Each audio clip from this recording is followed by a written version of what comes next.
마지막으로 묻겠다. 그 짐승을 내놓을 것이냐? 칼을 빼든 군사 앞에서 설하는 고개를 저었습니다. 그 순간 끼이 작은 흰 짐승이 빛을 내뿜기 시작했습니다. 눈부신 백광 속에서 몸집이 커지고 검은 줄무늬가 떠올랐지요. 백호다! 군사들이 땅에 엎드렸습니다. 거기에는 더 이상 작은 짐승이 아니었습니다. 집채만한 흰 호랑이, 조선을 지키는 신령 백호가 서 있었던 것입니다. 하지만 이것은 시작에 불과했습니다. 백호의 등장에 분노한 산신이 깨어나고 산 전체가 무너지기 시작하는데 과연 설하는 백호를 지킬 수 있을까요? 안녕하세요. 장승빼기 야담에 오신 걸 환영합니다. 구독과 좋아요 눌러주시고 계신 곳에 지역명을 댓글로 남겨주시면 한 분 한 분 인사드립니다. 옛날 옛적 조선 영조 임금께서 나라를 다스리던 시절의 일입니다. 강원도 깊은 산골에는 반년이 넘도록 눈이 녹지 않았습니다. 하얀 눈은 산과 들을 가릴 것 없이 모두 덮어버렸지요. 사람들은 이를 두고 하늘이 노했다고 수군대기 시작했습니다. 연이은 흉년과 역병으로 백성들의 삶은 피폐해졌습니다. 굶주림에 지친 이들은 산신령이 노하셨다며 두려워했지요. 산이 우리를 벌하고 계시다. 마을 사람들은 밤마다 이렇게 속삭였습니다. 누군가는 산에 재를 올려야 한다 했고, 누군가는 산을 떠나야 한다 했습니다. 하지만 떠날 곳도 머물 이유도 없는 이들은 그저 하늘만 바라볼 뿐이었지요. 흰 눈이 내리는 하늘을 말입니다. 그 산골 화전민 마을 끝자락에 설아라는 계집아이가 살고 있었습니다. 나이는 겨우 12살이었으나 이미 부모를 여인 몸이었지요.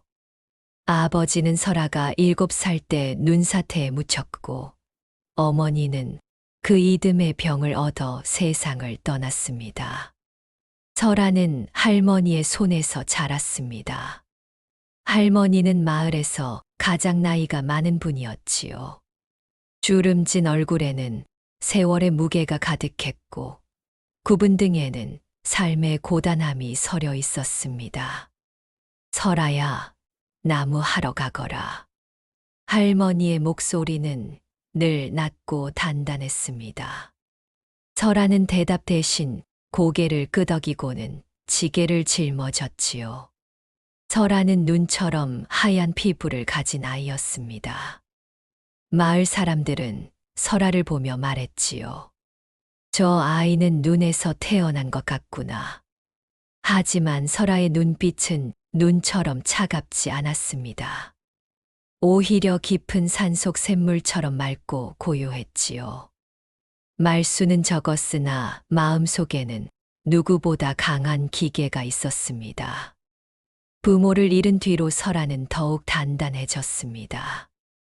눈물을 흘리지 않았고 약한 모습을 보이지도 않았지요. 다만 가끔 멀리 산을 바라보며 무언가를 그리워하는 듯한 표정을 지을 뿐이었습니다. 설아의 할머니에게는 남들이 모르는 비밀이 있었습니다. 할머니는 무당 집안의 핏줄이었습니다. 할머니의 어머니, 그 어머니의 어머니까지 모두 신을 모시던 무녀였지요. 하지만 할머니는 젊은 시절 굿을 끊어버렸습니다. 신은 우리를 지켜주지 않았다. 할머니는 가끔 이렇게 중얼거렸습니다. 무슨 일이 있었는지 설아는 알 수 없었지요. 마을에는 훈장이 한 분 계셨습니다. 정훈장이라 불리는 분이었는데 젊은 시절 한양에서 벼슬을 지냈으나 영모에 연루되어 이곳으로 유배 온 양반이었지요. 정훈장은 설아를 유독 아꼈습니다. 이 아이는 영특하다. 그를 가르쳐야 한다. 할머니는 처음에는 거절했으나 훈장의 끈질긴 권유에 결국 설아를 서당에 보냈습니다. 설아는 금세 천자문을 깨우쳤고 사서삼경의 뜻을 이해하기 시작했지요. 그러던 어느 날부터였습니다. 마을에 이상한 소문이 돌기 시작했습니다. 산속에서 아이 귀신이 나타난다는 것이었지요. 나무꾼들이 밤에 어린아이의 울음소리를 들었다 했고 사냥꾼들은 흰 그림자를 보았다 했습니다. 저것은 산신의 노여움이다. 마을 사람들은 두려움에 떨었습니다. 겨울은 여전히 깊었고 설아의 일상은 반복되었습니다. 아침이 밝으면 설아는 눈을 치우고 우물에서 물을 길어왔습니다. 얼어붙은 우물가에서 두레박을 내릴 때마다 손이 시렸지만 내색하지 않았지요. 할머니, 물 떠왔습니다. 수고했구나. 짧은 대화가 오가고 설아는 다시 산으로 향했습니다. 나무를 해야 했고 산나물 자리를 살펴야 했지요. 눈 덮인 산은 고요했습니다. 바람 소리, 나뭇가지가 부러지는 소리, 멀리서 들리는 까치 울음소리가 전부였지요. 설아는 이 고요함이 싫지 않았습니다. 가끔은 눈토끼를 쫓기도 했습니다. 하얀 토끼가 눈밭을 뛰어가면 설아도 따라 뛰었지요. 토끼는 늘 설아보다 빨랐고 설아는 늘 토끼를 놓쳤습니다. 또 놓쳤구나. 설아는 숨을 고르며 웃었습니다. 그 짧은 순간만큼은 부모를 잃은 슬픔도 가난한 삶의 무게도 잊을 수 있었지요. 하지만 밤이 되면 이상한 일이 벌어졌습니다. 꿈속에서 설아는 늘 같은 광경을 보았습니다. 눈 덮인 산속, 거대한 흰 그림자가 설아를 바라보고 있었지요. 그림자의 눈은 황금빛으로 빛났고 그 시선은 따뜻했습니다. 설아는 그림자에게 다가가려 했으나 발이 움직이지 않았습니다. 그림자는 설아를 향해 한 걸음, 또 한 걸음 다가왔지요. 그리고 꿈은 거기서 끝났습니다. 설아는 아침마다 이 꿈을 할머니께 말하려 했으나 입을 열지 못했습니다. 할머니가 걱정하실 것 같았기 때문이지요. 한편 할머니는 밤마다 뒷마당의 매화나무 아래로 나갔습니다. 손에는 노란 부적이 들려 있었고 입술은 무언가를 중얼거렸지요. 할머니는 부적을 땅에 묻고 손으로 눈을 덮었습니다. 부디 이 아이를 지켜주소서. 할머니의 기도는 바람에 실려 산으로 향했습니다. 그해 겨울 가장 큰 폭설이 내렸습니다. 하늘이 무너지는 듯 눈이 쏟아졌고 마을은 순식간에 고립되었지요. 사람들은 집 밖으로 나오지 못했고 연기조차 제대로 피워 올리지 못했습니다. 사흘째 되던 날 눈이 그쳤습니다.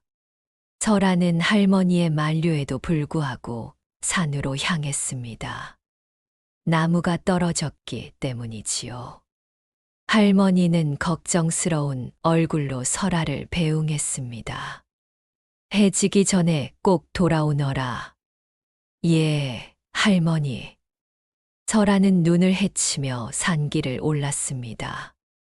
눈은 무릎까지 쌓여 있었고 걸음마다 발이 빠졌지요. 하지만 설아는 멈추지 않았습니다. 산속 깊은 곳에서 나무를 하던 설아는 이상한 소리를 들었습니다. 끼익, 끼익. 약하고 가느다란 울음소리였습니다. 설아는 소리가 나는 쪽으로 다가갔지요. 눈구덩이 속에 무언가가 있었습니다. 흰 털로 뒤덮인 작은 짐승이었습니다. 눈에 젖어 온몸이 떨리고 있었지요. 설아는 조심스럽게 짐승을 들어 올렸습니다. 고양이인가? 하지만 자세히 보니 고양이는 아니었습니다. 귀가 더 작았고 주둥이가 더 뾰족했지요. 털은 순백색이었고 눈은 파란 빛이 감돌았습니다. 무엇보다 이상한 것은 짐승의 눈빛이었습니다. 짐승은 설아를 바라보았습니다. 그 눈빛은 영물처럼 깊고 사람처럼 슬퍼 보였지요. 추웠구나. 설아는 짐승을 품에 안았습니다. 작고 약한 생명이 설아의 체온에 의지의 떨림을 멈췄지요. 설아는 결심했습니다. 너를 집에 데려가야겠다. 그렇게 설아는 흰 짐승을 품에 안고 산을 내려왔습니다. 돌아온 설아는 조심스럽게 짐승을 할머니께 보여드렸습니다. 할머니, 이 아이를 주었습니다. 할머니는 짐승을 보는 순간 얼굴이 굳어졌습니다. 입술이 파르르 떨렸고 손이 미세하게 흔들렸지요. 설아야, 그것을 어디서 주워왔느냐? 눈구덩이 속에 있었습니다. 죽을 것 같았습니다. 할머니는 한참을 말없이 짐승을 바라보았습니다. 그리고는 깊은 한숨을 내쉬었지요. 그것을 산에 돌려놓아야 한다. 할머니, 그것은 우리 곁에 두어서는 안 되는 것이다. 하지만 설아는 고개를 저었습니다. 할머니, 이 아이는 저를 믿고 있습니다. 제가 버리면 죽을 것입니다. 할머니는 설아의 단호한 눈빛을 보았습니다. 그 눈빛은 설아의 아버지를 닮아 있었지요. 설아야, 너는 아직 어려서 모른다. 세상에는 사람이 건드려서는 안 되는 것들이 있다. 그렇다면 그것들은 누가 돌봐야 합니까? 설아의 물음에 할머니는 답하지 못했습니다. 그날 밤 마을 사람들이 설아네 집을 찾아왔습니다. 흰 짐승을 주었다지. 그것은 재수 없는 것이다. 당장 죽여야 한다. 마을 사람들은 흰 짐승을 불길하게 여겼습니다. 산의 흉사가 끊이지 않는 것도 흰 짐승 때문이라 믿었지요. 하지만 설아는 짐승을 내주지 않았습니다. 이 아이는 아무 잘못이 없습니다. 설아는 짐승을 품에 꼭 안았습니다. 마을 사람들은 혀를 찼으나 어린 설아를 억지로 빼앗을 수는 없었지요. 저 계집아이가 큰일을 낼 것이다. 사람들은 투덜거리며 돌아갔습니다.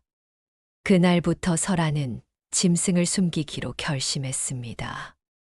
설아는 짐승을 곳간 뒤편에 숨겼습니다. 낡은 광 하나가 있었는데 그곳에 헌 이불을 깔아 보금자리를 만들어 주었지요.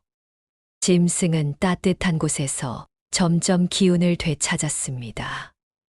며칠이 지나자 짐승은 설아를 따라다녔습니다. 설아가 물을 주면 마셨고 말린 고기를 주면 먹었지요. 가끔은 설아의 무릎에 올라와 잠을 자기도 했습니다. 너는 참 신기한 아이구나. 설아는 짐승을 쓰다듬으며 웃었습니다. 어느 날 밤 설아는 잠에서 깼습니다. 광 쪽에서 이상한 기척이 느껴졌기 때문이지요. 설아는 조심스럽게 광으로 다가갔습니다. 달빛이 비치는 광 앞에 누군가 서 있었습니다. 설아 또래의 아이였습니다. 남자아이인지 계집아이인지 알 수 없을 만큼 중성적인 얼굴이었지요. 옷차림은 낡았고 맨발이었습니다. 누구십니까? 설아가 물었으나 아이는 대답하지 않았습니다. 다만 광 안을 바라볼 뿐이었지요. 설아는 아이의 발밑을 보았습니다. 눈 위에 발자국이 없었습니다. 등골이 서늘해졌으나 설아는 물러서지 않았습니다. 당신은 사람이 아니시군요. 아이가 처음으로 설아를 보았습니다. 그 눈동자는 까맣고 깊었지요. 너는 두렵지 않느냐? 아이의 목소리는 바람처럼 희미했습니다. 두려운 것과 물러서는 것은 다릅니다. 설아의 대답에 아이는 희미하게 웃었습니다. 내가 데려온 것을 보러 왔다. 흰 짐승을 말씀하시는 것입니까? 그것은 짐승이 아니다. 너도 곧 알게 될 것이다. 아이는 광 안을 들여다보았습니다. 흰 짐승이 자고 있었지요. 내 이름은 무연이다. 너는 설아입니다. 설아, 나는 내가 그것을 지킬 수 있을지 궁금하다. 무연은 그렇게 말하고는 사라졌습니다. 바람처럼, 안개처럼 흔적도 없이 말이지요. 설아는 한참을 그 자리에 서 있었습니다. 꿈인지 생시인지 분간이 되지 않았습니다. 하지만 눈 위에 남은 차가운 기운만은 분명했습니다. 그날 밤 이후로 무연은 자주 나타났습니다. 겨울이 깊어질수록 마을의 상황은 더욱 나빠졌습니다. 양식은 바닥났고 병에 걸린 사람들이 늘어났지요. 사람들은 점점 더 흰 짐승을 흉조로 여기기 시작했습니다. 저 계집아이가 이상한 짐승을 숨기고 있다. 그것 때문에 마을에 재앙이 내린 것이다. 설아는 이런 소문을 들었으나 짐승을 내놓지 않았습니다. 오히려 더욱 조심스럽게 짐승을 돌보았지요. 어느 날 오후 마을 아이들이 눈썰매를 타러 나갔습니다. 산비탈에서 눈썰매를 타던 아이 하나가 그만 언덕 아래로 굴러떨어지고 말았지요. 그 순간 산 위에서 우르르 소리가 들렸습니다. 눈사태였습니다. 도와주세요. 아이는 비명을 질렀으나 눈사태는 무섭게 쏟아져 내려왔습니다. 마을 사람들은 달려갔으나 이미 늦었지요. 그때였습니다. 어디선가 날카로운 울음소리가 들렸습니다. 끼익. 흰 짐승이었습니다. 짐승은 설아의 품에서 뛰어내려 눈사태를 향해 달려갔지요. 그리고는 하늘을 향해 울부짖었습니다. 순간 바람이 거꾸로 불었습니다. 눈사태가 멈췄습니다. 쏟아지던 눈이 공중에 멈춰 선 것이지요. 마을 사람들은 눈을 의심했습니다. 흰 짐승은 다시 한번 울었고 눈은 천천히 바닥에 내려앉았습니다. 아이는 무사했습니다. 사람들은 경악했습니다. 저것이 무엇이냐? 저것은 보통 짐승이 아니다. 어떤 이들은 두려워했고 어떤 이들은 신기해했지요. 하지만 모두가 알았습니다. 긴 짐승이 범상치 않다는 것을 말입니다. 설아는 짐승을 안아 올렸습니다. 짐승은 지쳐 있었고 숨이 가빴지요. 고맙구나. 설아는 짐승을 쓰다듬었습니다. 짐승은 설아의 품에서 눈을 감았습니다. 그날 밤 할머니가 설아를 불렀습니다. 설아야, 이제는 말해야겠구나. 할머니의 얼굴은 심각했습니다. 할머니는 설아를 방 안으로 데려갔습니다.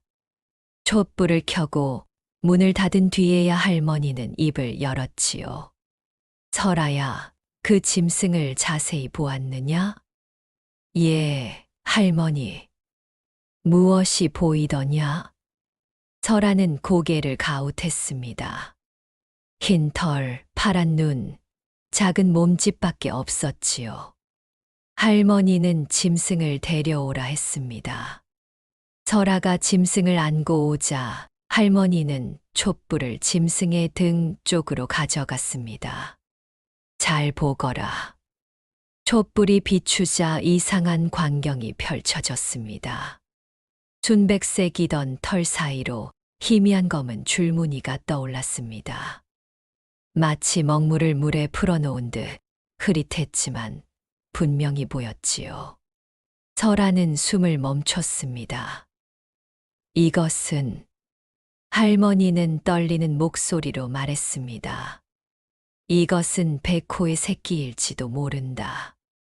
백호라 하시면 저쪽을 지키는 신령스러운 짐승이다. 옛 어른들은 백호가 나타나면 나라에 큰일이 생긴다 했고 또 나라를 지킨다고도 했지. 할머니는 짐승을 바라보았습니다. 짐승도 할머니를 바라보았지요. 하지만 백호는 전설 속 짐승이 아니었습니까? 그렇게 믿는 이들이 많지. 하지만 우리 집안은 안다. 백호는 존재한다. 다만 사람의 눈에 보이지 않을 뿐이지. 할머니는 설아의 손을 잡았습니다. 설아야, 이 짐승은 평범한 짐승이 아니다. 내가 감당할 수 있는 것이 아닐지도 모른다. 그렇다면 어찌해야 합니까? 나도 모르겠다. 하지만 한 가지는 확실하다. 이 짐승이 여기 온 것은 우연이 아니다. 설아는 짐승을 내려다보았습니다. 짐승은 여전히 평화롭게 잠들어 있었지요. 할머니, 저는 이 아이를 지키고 싶습니다. 그것이 너를 위험에 빠뜨릴지라도. 예. 할머니는 한참을 설아를 바라보았습니다. 그리고는 고개를 끄덕였지요. 그렇다면 나도 함께 지키마. 그날 밤 할머니는 설아에게 백호에 관한 이야기를 들려주었습니다. 먼 옛날 백호가 나타나 전쟁을 막았다는 이야기를 말이지요. 설아는 그 이야기를 들으며 생각했습니다. 이 작은 짐승이 정말 그런 신령스러운 존재일까 하고 말입니다. 설아는 흰 짐승에게 이름을 지어주기로 했습니다. 설랑이라 부르면 어떨까? 눈처럼 희고 낭낭하게 우는 짐승이라는 뜻이었지요. 짐승은 이름을 부르자 고개를 들었습니다. 마치 알아듣는 것처럼 말이지요. 설랑아, 이제부터 너는 설랑이다. 설랑은 설아의 손을 핥았습니다. 그날 밤 무연이 다시 나타났습니다. 설랑이라 이름 지었구나. 무연은 설랑을 바라보며 말했습니다. 그 눈빛은 복잡했지요. 두려움과 그리움이 뒤섞여 있었습니다. 무연, 너는 설랑을 아느냐? 안다기보다는 느낀다. 저것의 기운이 나와 닮았다. 닮았다니? 무연은 설랑에게 다가갔습니다. 설랑은 무연을 경계했으나 물러서지 않았지요. 저것은 산의 기운으로 태어났다. 나도 마찬가지다. 무연은 조심스럽게 손을 뻗었습니다. 설랑은 잠시 망설이다가 무연의 손을 코로 건드렸지요. 그 순간 이상한 일이 벌어졌습니다. 무연의 몸이 희미하게 빛났습니다. 마치 달빛을 머금은 것처럼 말이지요. 설랑도 함께 빛났습니다. 너희들 대체 무슨 사이냐? 설아가 물었습니다. 무연은 미소 지었습니다. 처음 보는 따뜻한 미소였지요. 우리는 같은 곳에서 왔다. 산이 낳은 아이들이다. 그날 이후로 무연은 자주 나타나 설랑과 시간을 보냈습니다. 설아도 함께였지요. 셋은 밤마다 광 앞에 모여 앉았습니다. 무연은 설아에게 산의 이야기를 들려주었습니다.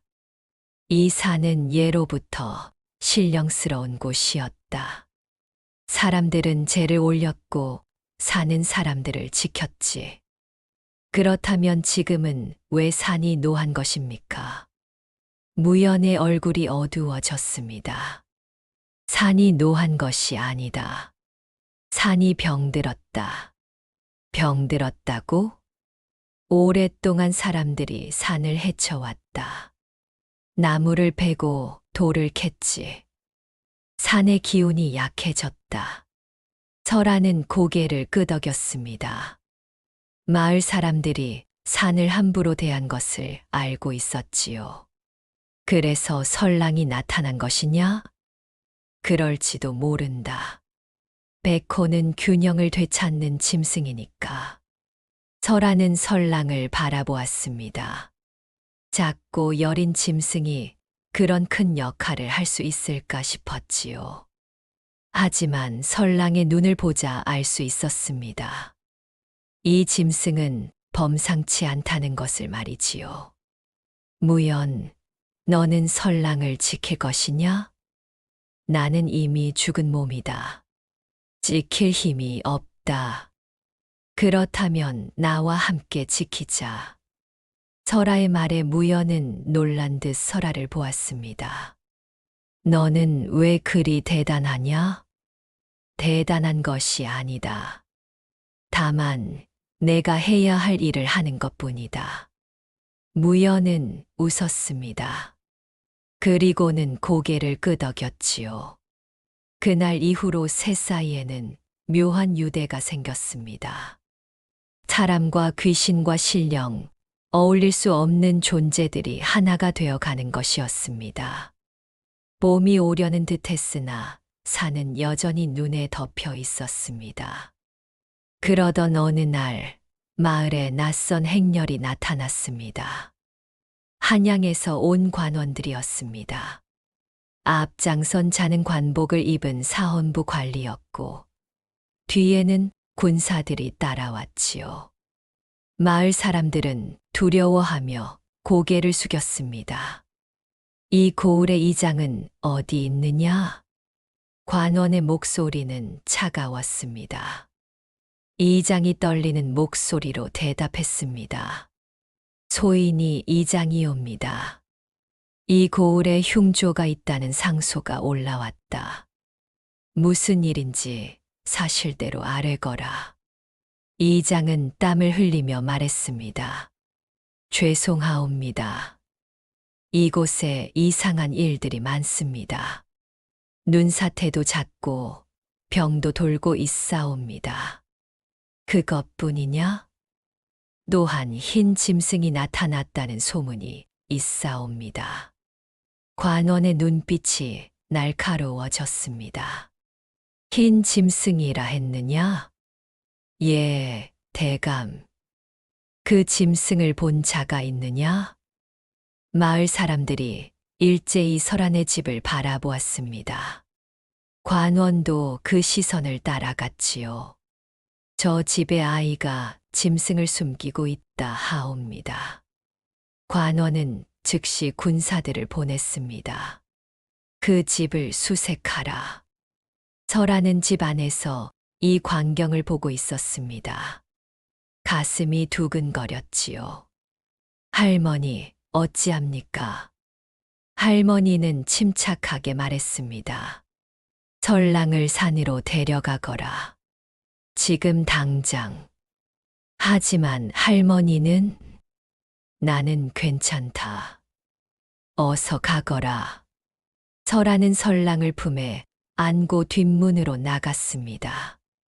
눈을 헤치며 산으로 달렸지요. 군사들이 집에 들이닥쳤을 때 설하는 이미 사라진 뒤였습니다. 짐승이 없습니다. 군사가 보고했습니다. 관원은 할머니를 보았습니다. 높아, 짐승이 어디 있느냐? 모르는 일이 옵니다. 거짓말을 하면 곤장을 맞을 것이다. 할머니는 꿋꿋하게 서 있었습니다. 한편 산속에서 설하는 무연을 만났습니다. 무연, 큰일이다. 한양에서 관원이 왔다. 무연의 얼굴이 굳어졌습니다. 드디어 왔구나. 백호의 기운을 느낀 것이다. 백호의 기운? 설랑이 점점 강해지고 있다. 그 기운이 한양까지 느껴진 것이다. 설하는 설랑을 꼭 안았습니다. 그렇다면 어찌해야 하느냐? 숨어야 한다. 산 깊숙한 곳으로 가야 한다. 언제까지? 무연은 대답하지 못했습니다. 그때 산 아래에서 군사들의 함성이 들렸지요. 저기다, 발자국이 있다. 군사들이 설하를 뒤쫓기 시작했습니다. 설하는 더 깊은 산으로 달렸습니다. 숨이 차고 다리가 아팠지만 멈출 수 없었지요. 무연히 설하 앞을 가로막았습니다. 나를 따라와라. 안전한 곳이 있다. 설하는 무연을 따라갔습니다. 무연은 사람이 갈 수 없는 길을 지나갔고 설하는 간신히 따라갔지요. 그렇게 해가 질 무렵 설하는 산 깊은 곳의 동굴에 도착했습니다. 여기서 쉬어라. 군사들은 여기까지 오지 못할 것이다. 설하는 동굴 안으로 들어가 주저앉았습니다. 설랑은 여전히 설하의 품에서 떨고 있었지요. 괜찮다, 설랑아. 내가 지켜줄게. 설하는 설랑을 쓰다듬으며 눈물을 참았습니다. 동굴 안은 어둡고 차가웠습니다. 설하는 몸을 웅크리고 앉아 있었고 설랑은 설하의 품에서 몸을 떨었지요. 무연은 동굴 입구를 지키며 서 있었습니다. 무연, 우리는 언제까지 여기 있어야 하느냐? 무연은 고개를 돌렸습니다. 그 얼굴에는 슬픔이 가득했지요. 설아, 너에게 말해야 할 것이 있다. 무슨 말이냐? 무연은 설아 옆에 앉았습니다. 그리고는 천천히 입을 열었지요. 나는 이미 죽은 아이라 했었지. 그렇다 했다. 하지만 어떻게 죽었는지는 말하지 않았다. 설하는 무연을 바라보았습니다. 무연의 눈에는 눈물이 맺혀 있었지요. 나는 산신에게 바쳐진 아이였다. 산신에게 바쳐졌다고? 무연은 고개를 끄덕였습니다. 오래전 이 마을에 큰 가뭄이 들었다. 백성들은 굶주렸고 병이 돌았지. 무당은 산신에게 제를 올려야 한다 했다. 무연의 목소리는 떨렸습니다. 하지만 산신은 받지 않았다. 그러자 무당은 말했다. 산신이 아이를 원한다고 말이다. 설하의 얼굴이 굳어졌습니다. 마을 사람들은 나를 선택했다. 나는 부모 없는 아이였고 아무도 나를 지켜주지 않았지. 무연은 눈물을 닦았습니다. 나는 이 산속 재단에서 죽었다. 칼에 찔려 피를 흘리며 말이다. 설하는 무연의 손을 잡았습니다. 하지만 죽은 뒤에 알았다. 산신은 나를 원하지 않았다는 것을 말이다. 그렇다면 누가? 사람들의 두려움이 나를 죽인 것이다. 산신의 이름을 빌려 말이지. 무연은 설랑을 바라보았습니다. 그리고 내가 죽은 뒤 이 산의 균형이 깨졌다. 산신은 노했고 산은 병들기 시작했지. 그것이 지금까지 이어진 것이냐? 그렇다. 나는 이 산에 묶여 떠나지 못했고 산신은 분노를 거두지 않았다. 무연은 설아를 보았습니다. 하지만 백호가 나타나면 달라진다. 백호는 이 땅의 균형을 되찾을 수 있다. 그렇다면 설랑이 그 역할을 하는 것이냐? 무연은 고개를 끄덕였습니다. 설랑이 자라서 진정한 백호가 되면 산신의 노여움도 풀릴 것이다. 그리고 나도 떠날 수 있을 것이다. 설아는 설랑을 내려다보았습니다. 작은 짐승이 그런 큰 역할을 해야 한다니 믿기지 않았지요. 무연, 너는 떠나고 싶은 것이냐? 무연은 한참을 침묵했습니다. 떠나고도 싶고 떠나고 싶지 않기도 하다. 이곳은 내가 죽은 곳이지만 동시에 내가 태어난 곳이기도 하다. 설아는 무연의 슬픔을 느낄 수 있었습니다. 무연, 나는 내가 평화롭게 떠나기를 바란다. 고맙다, 설아. 그날 밤 동굴 안에서 세 존재는 서로를 의지하며 잠들었습니다. 사람과 귀신과 신령이 하나가 되어 따뜻함을 나누었지요. 하지만 그들이 모르는 사이 산 아래에서는 더 큰 위기가 다가오고 있었습니다.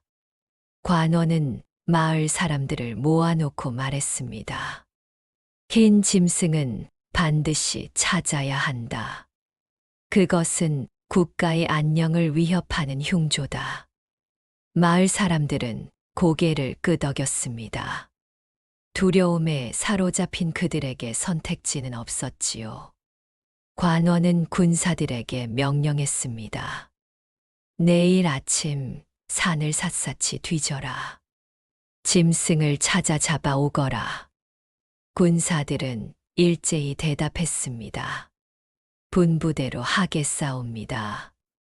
그렇게 설아를 향한 포위망은 좁혀지기 시작했습니다. 동이 트자 군사들이 산으로 올라왔습니다. 설아는 멀리서 들리는 소리에 잠을 깼습니다.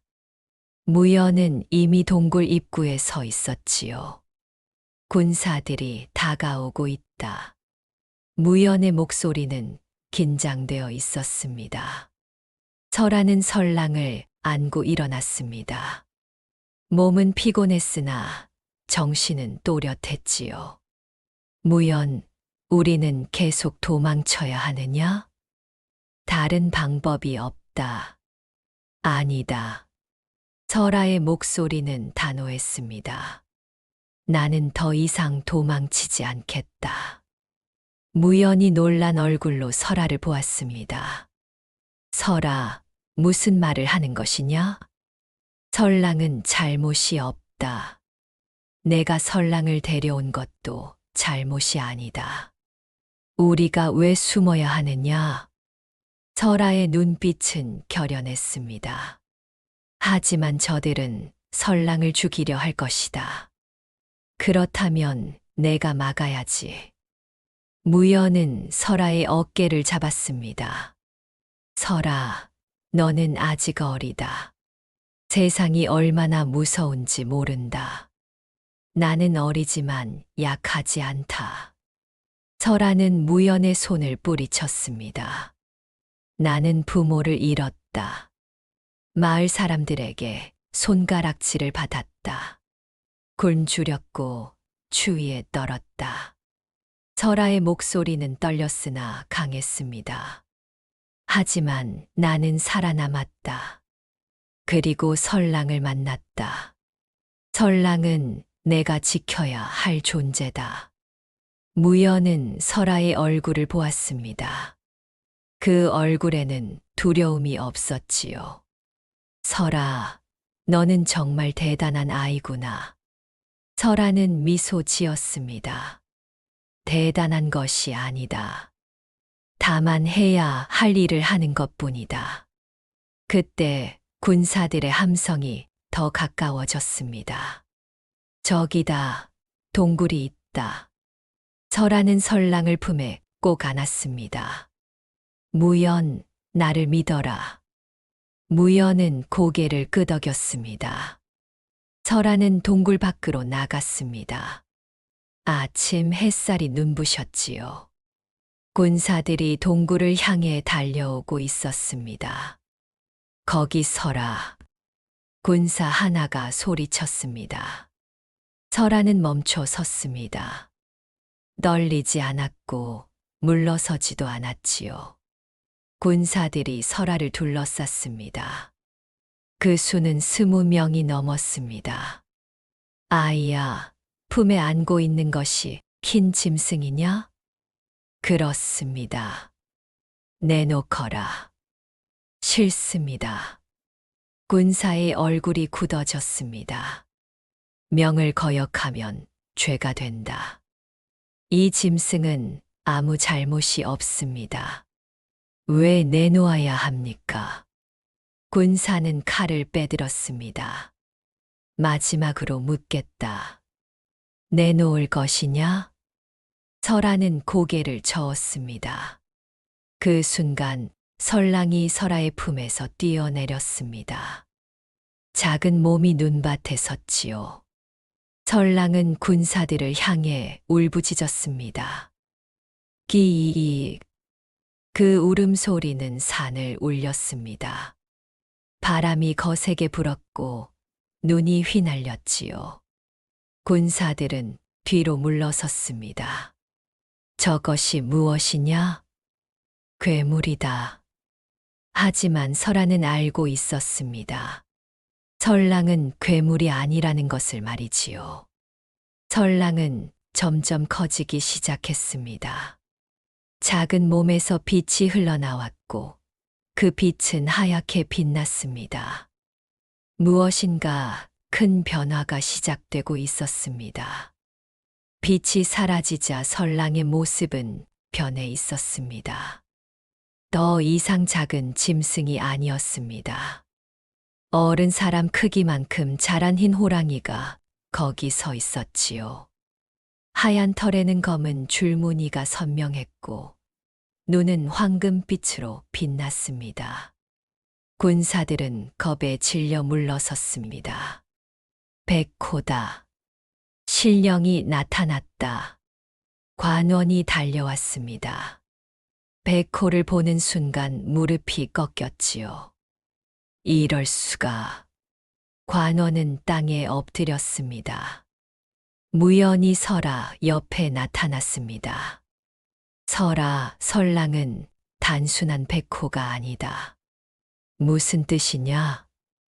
저것은 조선을 지키는 사방신의 화신이다. 설아는 눈을 크게 떴습니다. 사방신이라면 청룡, 백호, 주작, 현무를 말하는 것이냐? 그렇다. 설랑은 서쪽을 지키는 백호의 화신이다. 기운이 약해져 새끼의 모습으로 태어난 것이다. 무연은 설랑을 바라보았습니다. 산이 병들자 백호가 나타난 것이다. 이 땅의 균형을 되찾기 위해 말이다. 설랑은 설아를 향해 걸어왔습니다. 거대한 몸이었으나 움직임은 부드러웠지요. 설랑은 설아 앞에 앉았습니다. 그리고는 고개를 숙여 설아의 손을 코로 건드렸습니다. 설아는 설랑의 머리를 쓰다듬었습니다. 설랑아, 너는 이렇게 대단한 존재였구나. 설랑은 낮게 울었습니다. 그 울음소리는 천둥처럼 울렸으나 설아에게는 따뜻하게 들렸지요. 관원이 떨리는 목소리로 말했습니다. 아이야, 너는 누구냐? 어찌 신령을 거느리느냐? 설아는 관원을 보았습니다. 저는 설아라 합니다. 설랑은 제가 거느리는 것이 아니라 함께하는 것입니다. 함께한다고? 설랑은 제 벗입니다. 그리고 이 산을 지키는 존재입니다. 관원은 설아의 말을 듣고 고개를 숙였습니다. 죄송합니다. 제가 몰라보았습니다. 군사들도 모두 무릎을 꿇었습니다. 그 순간 산 전체가 울렸습니다. 땅이 흔들렸고 바람이 거세게 불었지요. 무연의 얼굴이 창백해졌습니다. 산신이 깨어나고 있다. 산이 울부짖기 시작했습니다. 나무들이 흔들렸고 바위가 굴러 내려왔지요. 하늘은 먹구름으로 뒤덮였고 번개가 쳤습니다. 무연, 이게 무슨 일이냐? 설아가 소리쳤습니다. 산신의 노여움이다. 백호가 나타난 것에 산신이 반응하고 있다. 무연의 목소리도 크게 들렸습니다. 관원과 군사들은 공포에 질려 산을 내려가려 했습니다. 하지만 산사태가 길을 막았지요. 길이 막혔습니다. 우리는 갇혔다.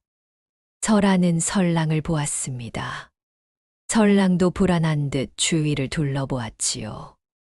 그때 산 정상에서 거대한 기운이 흘러내렸습니다. 검은 그림자가 나타났습니다. 사람의 형상이었으나 사람이 아니었지요. 온몸에서 어둠이 흘러나왔고 눈은 붉게 빛났습니다. 저것이 산신이냐? 설아가 물었습니다. 아니다. 저것은 산신의 분노가 형상을 이룬 것이다. 무연은 떨리는 목소리로 말했습니다. 검은 그림자가 입을 열었습니다. 그 목소리는 수천 명이 함께 말하는 것 같았지요. 누가 감히 이 산을 어지럽히느냐? 설랑이 앞으로 나섰습니다. 그리고는 그림자를 향해 울부짖었지요. 기이익. 백호의 기운과 산신의 분노가 충돌했습니다. 공기가 터지는 소리가 났고 땅이 갈라졌지요. 설아는 바닥에 쓰러졌습니다. 무연도 형체가 흐려졌습니다. 무연. 설아가 소리쳤으나 무연의 모습은 점점 희미해졌습니다. 설아, 이대로 가면 나는 사라진다. 무연의 목소리가 멀리서 들렸습니다. 사라진다고? 산신의 기운이 너무 강하다. 나 같은 혼은 견딜 수 없다. 설아는 무연에게 달려가려 했으나 바람이 설아를 막았습니다. 검은 그림자가 설랑을 향해 손을 뻗었습니다. 거대한 어둠이 설랑을 덮치려 했지요. 설랑은 물러서지 않았습니다. 오히려 더 크게 울부짖으며 맞섰습니다. 두 기운이 정면으로 부딪혔습니다. 산 전체가 진동했습니다. 마을 사람들은 땅에 엎드려 기도했고 관원은 정신을 잃었지요. 설아는 설랑을 바라보았습니다. 설랑의 몸에서 피가 흘러나오기 시작했습니다. 설랑. 설아는 비명을 질렀습니다. 무연이 설아에게 다가왔습니다. 이제 거의 투명했지요. 설아, 들어라. 무연.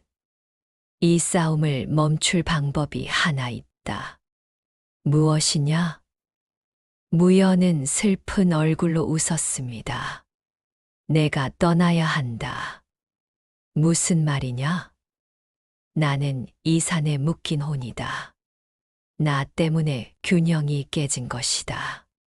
내가 떠나면 산신의 노여움도 가라앉을 것이다. 설아는 고개를 저었습니다. 안 된다. 다른 방법이 있을 것이다. 없다, 설아. 무연은 설아의 뺨을 만졌습니다. 차가운 손길이었지요. 너를 만나서 행복했다.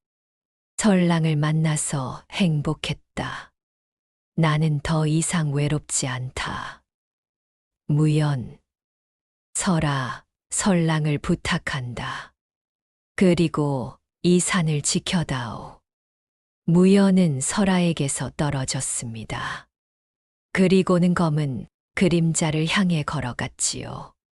설아는 울부짖었습니다. 무연, 돌아와. 하지만 무연은 돌아보지 않았습니다. 무연은 검은 그림자 앞에 섰습니다. 산신이시여, 제가 바로 당신이 찾으시던 혼입니다.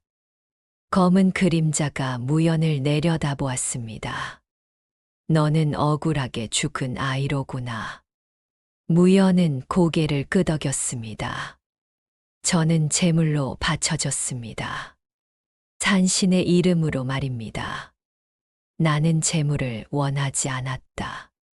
알고 있습니다. 하지만 사람들은 두려움에 저를 죽였습니다. 검은 그림자는 한숨을 내쉬었습니다. 그 한숨은 바람이 되어 산을 휘감았지요. 그래서 내가 노한 것이다. 내 이름으로 죄 없는 아이를 죽였으니 말이다. 무연은 설아를 돌아보았습니다. 설아는 울고 있었지요. 이제 저를 데려가십시오. 그러면 이 산은 평화를 되찾을 것입니다. 무연, 안 돼. 설아가 소리쳤습니다. 무연은 미소 지었습니다. 설아, 울지 마라. 나는 이제 자유로워진다. 검은 그림자가 무연에게 손을 뻗었습니다. 무연의 몸이 빛으로 변하기 시작했지요. 그때였습니다. 설랑이 무연과 그림자 사이로 뛰어들었습니다. 기이익. 설랑의 울음소리가 울려 퍼졌습니다. 그 소리는 슬픔으로 가득했지요. 검은 그림자가 멈췄습니다. 백호여, 너는 무엇을 원하느냐? 설랑은 무연을 지키듯 서 있었습니다. 설랑과 검은 그림자가 마주 섰습니다. 둘 사이에서 엄청난 기운이 흘러나왔지요. 하나는 신성한 빛이었고 하나는 깊은 어둠이었습니다. 설아는 숨을 죽이고 지켜보았습니다. 설랑이 입을 열었습니다. 처음으로 사람의 말을 했습니다. 낮고 울리는 목소리였지요. 산신이여, 이 아이는 죄가 없습니다. 모두가 놀랐습니다. 설아도 무연도 관원도 눈을 크게 떴지요. 검은 그림자가 대답했습니다. 백호여, 내가 말을 하는구나. 이 아이는 억울한 죽음을 당했습니다. 그 때문에 이 산이 병들었습니다. 하지만 이제 이 아이를 다시 빼앗을 수는 없습니다. 그렇다면 어찌하자는 것이냐? 설랑은 고개를 들었습니다. 저를 보십시오. 저는 사방신 백호의 화신입니다. 이 땅의 균형을 되찾기 위해 태어났습니다. 알고 있다. 그렇다면 알아야 합니다.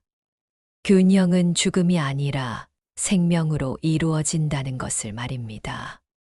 검은 그림자가 침묵했습니다. 설랑은 계속 말했습니다. 무연은 이미 충분히 고통받았습니다. 이제는 평화를 찾을 자격이 있습니다. 하지만 그 평화는 사라짐이 아니라 해원되어 떠나는 것이어야 합니다.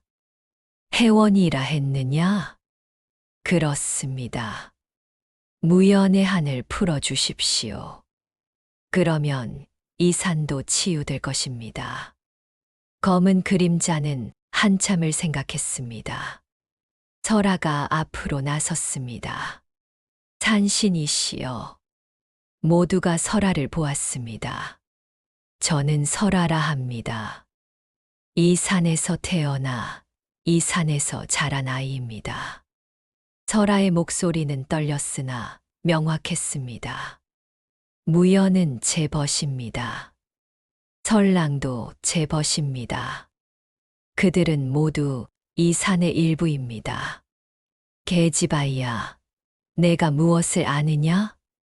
저는 많은 것을 모릅니다. 하지만 한 가지는 압니다. 설아는 눈물을 닦았습니다.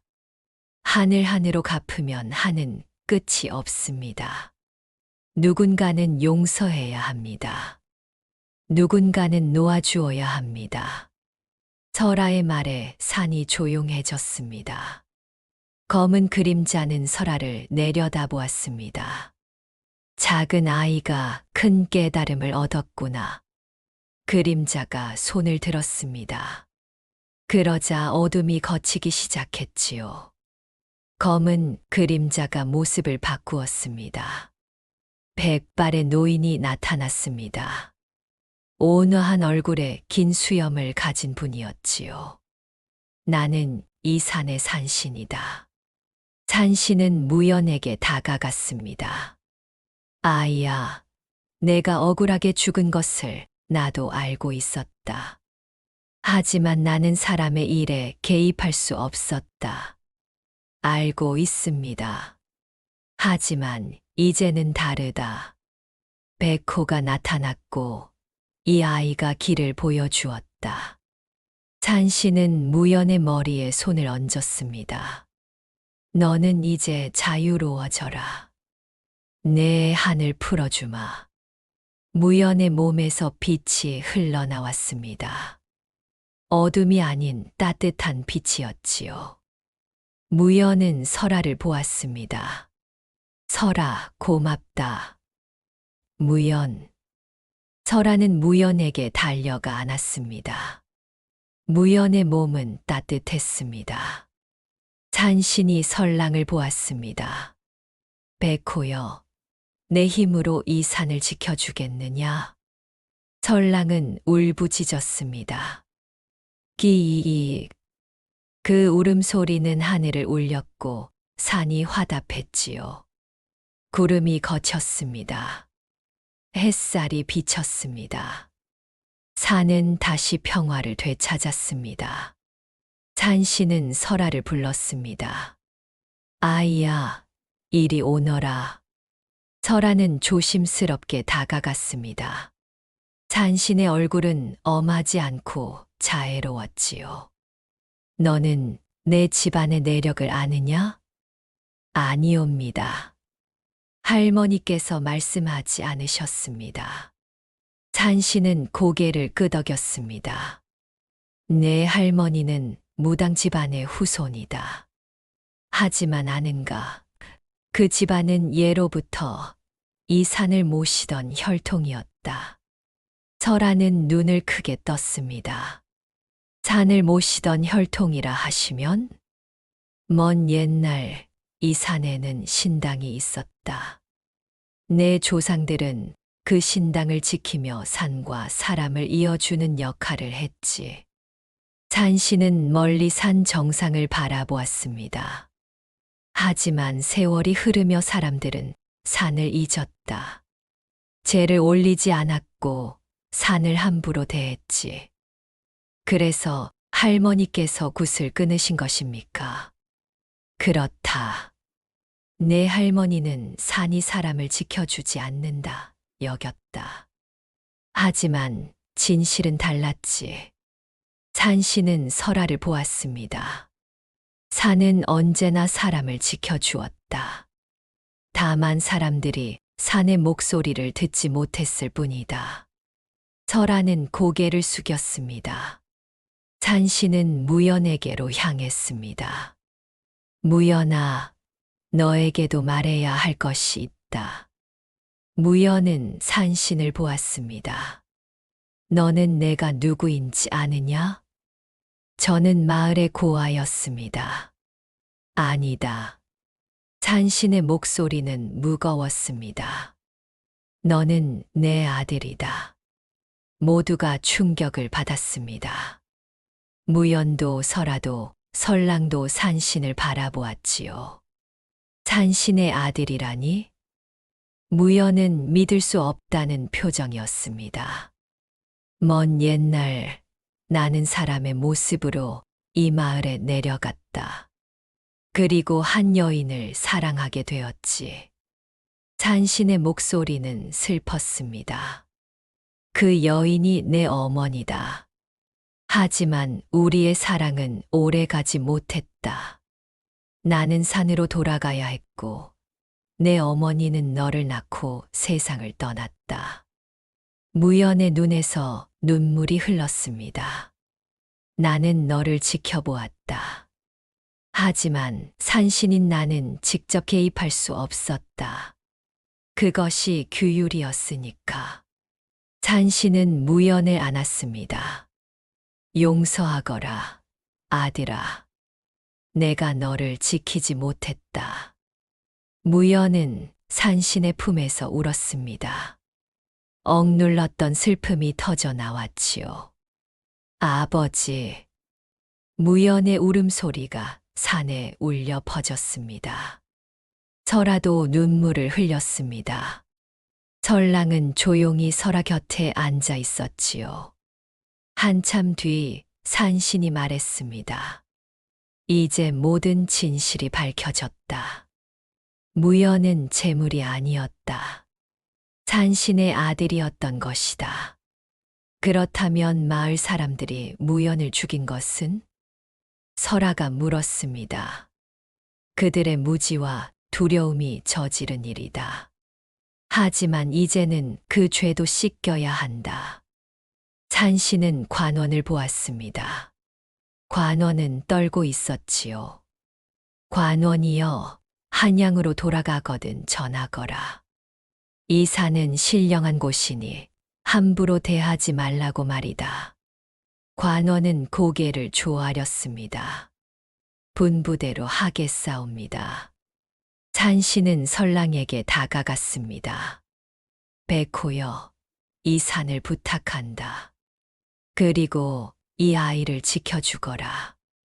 설랑은 산신에게 고개를 숙였습니다. 산신은 다시 무연을 보았습니다. 아들아, 이제 떠날 시간이다. 무연은 고개를 끄덕였습니다. 그리고는 설아를 보았지요. 설아, 나는 간다. 무연, 다시 만날 수 있을까? 무연은 미소 지었습니다. 언젠가는 만날 수 있을 것이다. 다른 모습으로 말이다. 무연의 몸이 빛으로 변했습니다. 그 빛은 하늘로 올라갔지요. 산신도 함께 사라졌습니다. 산은 다시 고요해졌습니다. 모든 것이 끝났습니다. 관원은 군사들을 이끌고 산을 내려갔습니다. 마을 사람들은 땅에 엎드려 절을 올렸지요. 설아는 홀로 산 속에 서 있었습니다. 설랑이 곁에 있었습니다. 설랑아, 이제 우리만 남았구나. 설랑은 설아를 바라보았습니다. 그 눈빛은 슬프면서도 따뜻했지요. 설랑의 몸이 다시 작아지기 시작했습니다. 거대한 백호의 모습에서 다시 작은 흰 짐승으로 돌아갔습니다. 아직은 때가 아닌가 보구나. 설아는 작아진 설랑을 안아 올렸습니다. 며칠 뒤 관원은 한양으로 돌아갔습니다. 한양에 도착한 관원은 모든 일을 임금께 아뢰었습니다. 하지만 백호에 대한 이야기는 하지 않았지요. 강원도 산골에 이상한 일들이 있었으나 이제 해결되었사옵니다. 그래, 무슨 일이었느냐? 마을 사람들의 미신 때문이었사옵니다. 이제는 다 진정되었사옵니다. 임금은 고개를 끄덕였습니다. 그렇다면 다행이로다. 백성들이 평안해야 나라가 평안하니라. 관원은 안도했습니다.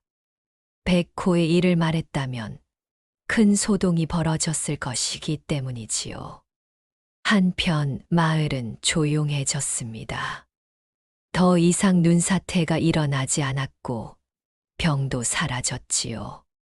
사람들은 이것이 신령의 은혜라 믿었습니다. 설아의 할머니는 설아를 안아주었습니다. 설아야, 고생이 많았구나. 괜찮습니다, 할머니. 내가 해낸 일을 나는 안다. 내 조상들도 자랑스러워할 것이다. 할머니는 설아에게 옛 이야기를 들려주었습니다. 그들의 집안이 어떻게 산을 모셔왔는지, 어떤 역할을 해왔는지 말이지요. 설아야, 이제 너는 이 집안의 계승자다. 산을 지키는 것이 내 역할이다. 알겠습니다, 할머니. 설아는 무거운 책임을 느꼈으나 두렵지 않았습니다. 설랑이 곁에 있었기 때문이지요.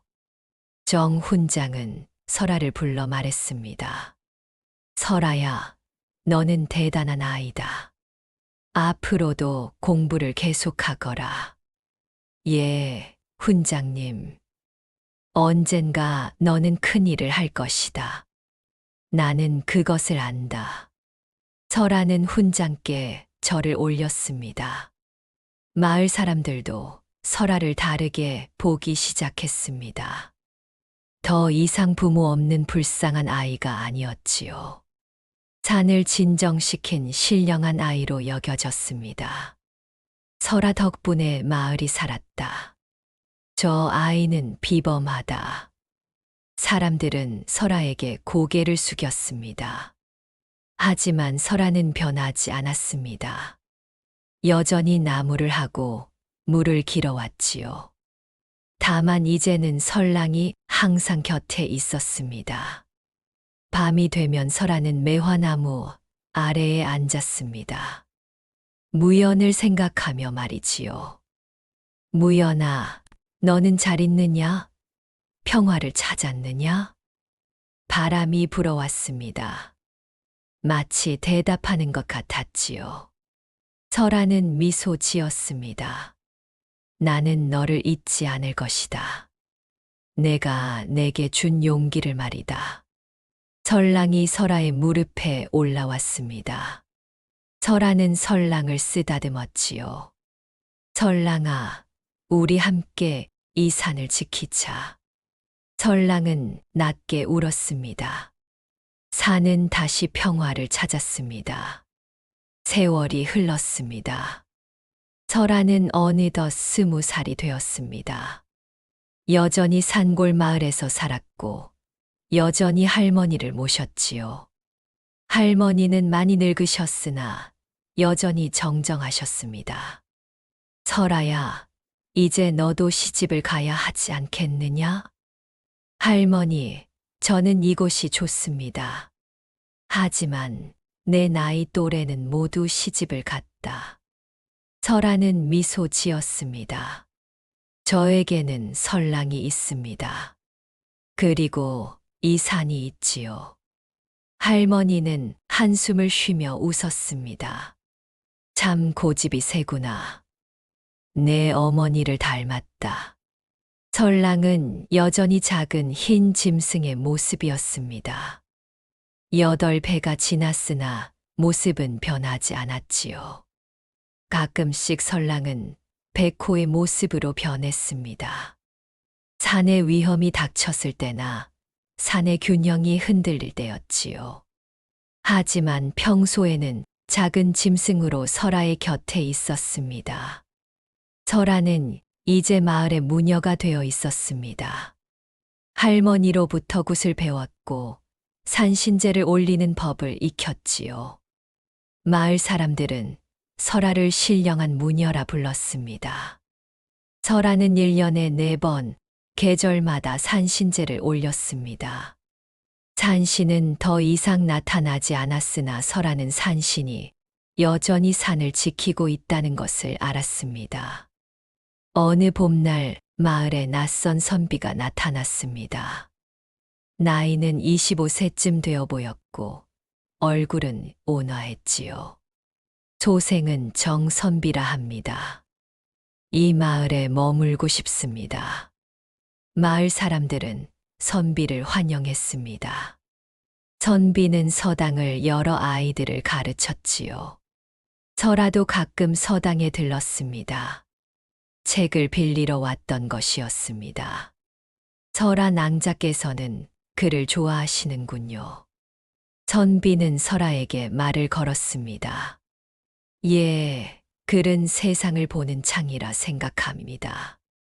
훌륭한 생각입니다. 두 사람은 자주 대화를 나누었습니다. 학문에 대해, 세상에 대해, 그리고 인생에 대해 말이지요. 할머니는 이를 보고 웃었습니다. 설아야, 저 선비가 괜찮아 보이는구나. 할머니, 무슨 말씀을 그리 하십니까? 하지만 설아의 얼굴은 붉어졌습니다. 그해 겨울 다시 눈이 내렸습니다. 하지만 예전처럼 무섭지 않았습니다. 눈은 부드럽게 내렸고 산은 평화로웠지요. 설아는 매화나무 아래에 섰습니다. 설랑이 곁에 있었습니다. 매화꽃이 피어나기 시작했습니다. 눈 속에서 말이지요. 설아는 매화꽃을 바라보며 생각했습니다. 무연은 이제 평화를 찾았을 것이라고, 산신도 안심하고 계실 것이라고 말이지요.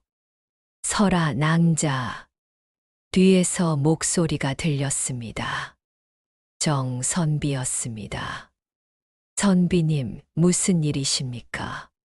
매화가 피었다 하여 보러 왔습니다. 선비는 매화나무를 올려다보았습니다. 참으로 아름답군요. 눈 속에서 피어난 꽃은 더욱 고귀해 보입니다. 그렇습니다. 매화는 추위를 견디고 피어납니다. 선비는 설아를 보았습니다. 설아 낭자도 매화 같으십니다. 설아는 당황하며 고개를 돌렸습니다. 설랑이 두 사람을 번갈아 보며 낮게 울었습니다.